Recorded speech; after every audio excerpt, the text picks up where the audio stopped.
Morning friends, ఈరోజు మనం మొదటి ప్రశ్నను గమనిస్తే ఎకో టౌన్ నిర్మాణం కోసం తెలంగాణ ప్రభుత్వం జపాన్లోని ఏ నగరంతో ఒప్పందం కుదుర్చుకుంది? Answer Kitakyushu. రెండవ ప్రశ్న, ఇటీవల బద్దలైన మౌంట్ ఎట్నా అగ్నిపర్వతం ఎక్కడ ఉంది?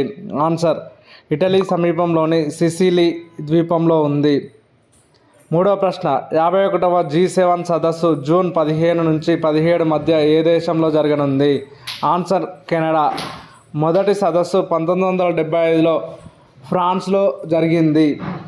నాలుగవ ప్రశ్న, G7లో సభ్య దేశాలు ఏవి? Answer Italy, France, Canada, America, Germany, Japan, UK. ఐదవ ప్రశ్న, కర్ణాటక అటవీ శాఖ బ్రాండ్ అంబాసిడర్గా నియమితులైన మాజీ క్రికెటర్ ఎవరు? ఆన్సర్ అనిల్ కుంబ్లే. ఆరవ ప్రశ్న, జన్యు మార్పిడి పద్ధతి ద్వారా అధిక మాంసాన్ని ఇచ్చే గొర్రెను అభివృద్ధి చేసిన యూనివర్సిటీ ఏది? Answer Kashmir university. ఏడవ ప్రశ్న, వింగ్స్ ఇండియా 2026 జనవరి 28-31 మధ్య ఎక్కడ జరగనుంది? ఆన్సర్ హైదరాబాద్లోని బేగంపేట విమానాశ్రయంలో జరగనుంది.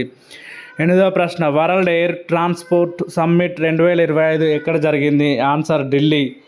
తొమ్మిదవ ప్రశ్న, దేశంలో 2014లో 74 విమానాశ్రయాలు ఉండగా 2025 నాటికి వాటి సంఖ్య ఎంతకు పెరిగింది? ఆన్సర్ 163. పదవ ప్రశ్న, దేశంలో గల అంతర్జాతీయ విమానాశ్రయాల సంఖ్య ఎంత? ఆన్సర్ 33.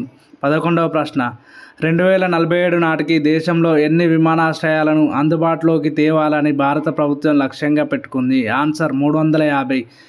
12వ ప్రశ్న, ప్రాంతీయ విమానాశ్రయాల అభివృద్ధి మరియు కనెక్టివిటీ కోసం కేంద్ర ప్రభుత్వం ప్రారంభించిన పథకం పేరేమిటి? ఆన్సర్ ఉడాన్, ఉడే దేశ్ కా ఆమ్ నాగరిక్.